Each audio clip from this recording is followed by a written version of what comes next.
शाह में जेको मंज़र हुयो इन दादू ज़िले में उहो तव्हां सभिनी जे साम्हूं आहे। पूरी सिंध उनखे नथी विसारे सघे।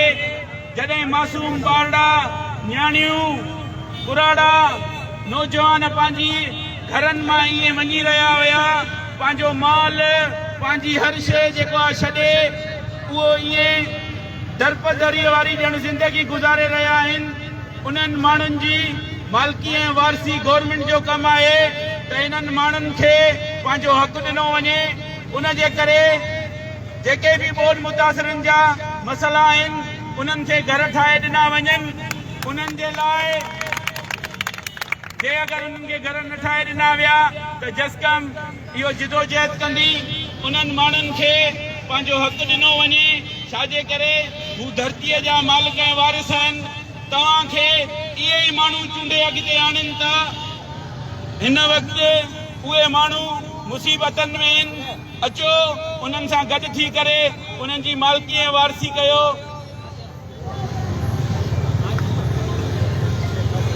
मुंहिंजा दोस्तो, अॼु असां हिते दादूअ में गॾु थिया आहियूं।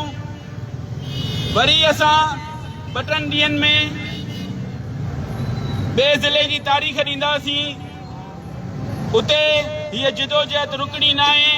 हीअ जिदोजहद हलंदी जेसिताईं सिंध जे मालिकनि ऐं वारसनि जी मालिकी न थींदी तेसिताईं हीअ जिदोजहद हलंदी।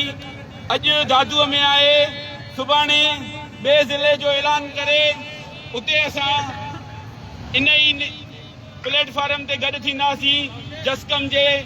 ऐं इहा ई घुर हूंदी त अचो पंहिंजे मालिकनि जी धरतीअ जे वारसनि जी मालिकी कयो। उन्हनि सां गॾु बीहो।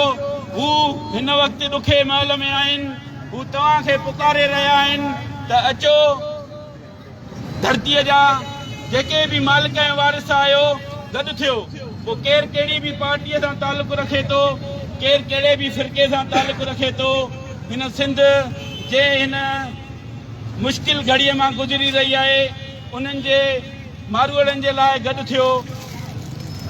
सुञाता पंहिंजा हा के धारनि सां गॾु धाड़े में। मुंहिंजी धरतीअ जो को बि गुनहगार न बख़्शियो वेंदो ऐं को बि गासिब ऐं गद्दार न बख़्शियो वेंदो। रूप रहबर जो वठी सघंदो न रहज़न कोई। हाणे बेदार थियो आहे बलारनि जो वतन।